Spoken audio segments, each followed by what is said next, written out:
नमस्ते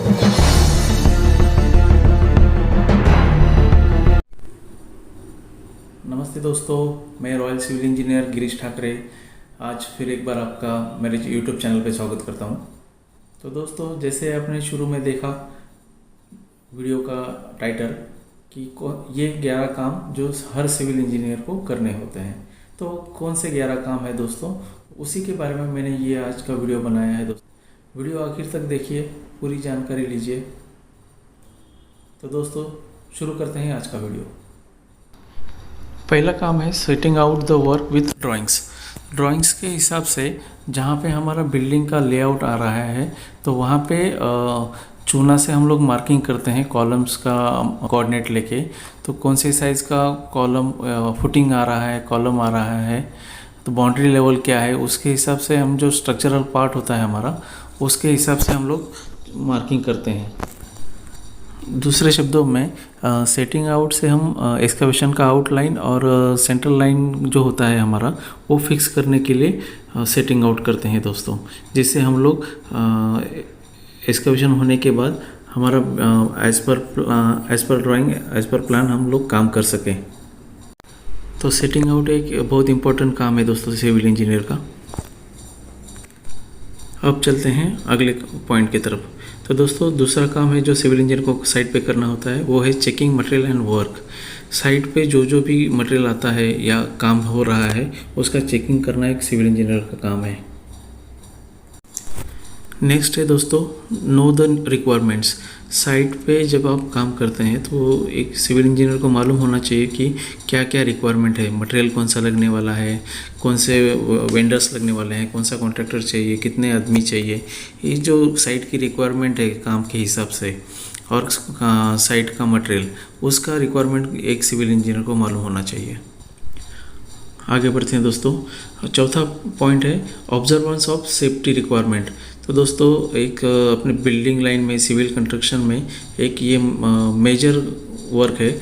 बड़ी बड़ी कंपनियों में safety officer, safety manager appoint किए जाते हैं, लेकिन छोटी साइट होती हैं या फिर कॉन्ट्रैक्टर फर्म होती है तो बहुत सारे कंपनियों में सेफ्टी ऑफिसर वगैरह अपॉइंटमेंट नहीं किया जाता है।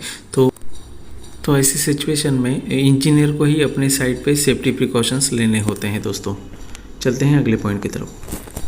अगला काम जो सिविल इंजीनियर को करना पड़ता है साइट पे वो है रिजॉल्विंग द टेक्निकल इश्यूज। तो दोस्तों स्ट्रक्चरल ड्राइंग्स, आर्किटेक्ट ड्राइंग्स में भी बहुत एरर होते हैं या साइट पे कुछ एरर आते हैं तो उसका टेक्निकल सॉल्यूशन एक इंजीनियर को देना होता है। साइट पे जो भी टेक्निकल प्रॉब्लम आते हैं उसको सॉल्व इंजीनियर को करना होता है दोस्तों। उसके लिए इंजीनियर का एक्सपीरियंस बहुत काम आता है दोस्तों। तो जितना ज़्यादा आपका एक्सपीरियंस होगा उतना आप टेक्निकली साउंड होते जाएंगे। चलते हैं नेक्स्ट पॉइंट की तरफ। अगला और सबसे इम्पोर्टेंट काम जो होता है सिविल इंजीनियर का वो है क्वालिटी कंट्रोल। तो दोस्तों साइट पे जो भी एक्टिविटी चालू होती है, जो भी काम किया जाता है वो क्वालिटी में होना चाहिए, क्वालिटी में कॉम्प्रोमाइज़ नहीं करना चाहिए। क्योंकि आप जितना अच्छा क्वालिटी मेंटेन रखेंगे अपने साइट पे उतना अच्छा नाम आपका होगा। कॉन्ट्रैक्टर तो क्वालिटी का इतना ख्याल नहीं रखता है, वो ख्याल इंजीनियर को रखना पड़ता है। कॉन्ट्रैक्टर लोग वहीं पे बचाने की कोशिश करते हैं कि क्वालिटी ना देते हुए काम फटाफट भगाएं, लेकिन एक सिविल इंजीनियर को क्वालिटी में काम अपना मेंटेन रखना होता है दोस्तों। चलते हैं नेक्स्ट पॉइंट की तरफ। अगला काम है दोस्तों supervising and counselling the junior engineer या फिर स्टाफ। सिविल इंजीनियर के हाथ के नीचे जितने भी स्टाफ होते हैं, सुपरवाइज़र हो, फोरमैन हो, जूनियर इंजीनियर हो, तो उनका सुपरविज़न करना, उनको काउंसलिंग करना, काम के बारे में बताना, ये सब एक सिविल इंजीनियर को करना पड़ता है साइट पे। क्योंकि दोस्तों ये टीम वर्क है। टीम वर्क जितना आपका स्ट्रांग रहेगा उतना आप साइट पे अपना प्रेजेंस दिखा सकते हैं। अगला ज़रूरी काम है दोस्तों मेजरमेंट एंड वैल्यूएशन। एक बेस्ट सिविल इंजीनियर को ये दोनों चीज़ें आनी चाहिए, जो है मेजरमेंट और वैल्यूएशन। साइट पे कितना काम हुआ, क्या क्या काम हो रहा है, कितना प्लास्टर हुआ, कितना बांधकाम हुआ, कितना कंक्रीट हुआ, सब मेजरमेंट, सब यूनिट आपने IS कोड में दिए हुए हैं। आप उसके लिए IS कोड 1200 देख सकते हैं कि कैसे मेजरमेंट लिया जाता है।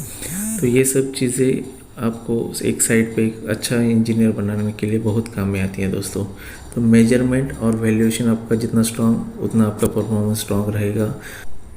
नेक्स्ट है दोस्तों प्रोवाइडिंग डाटा।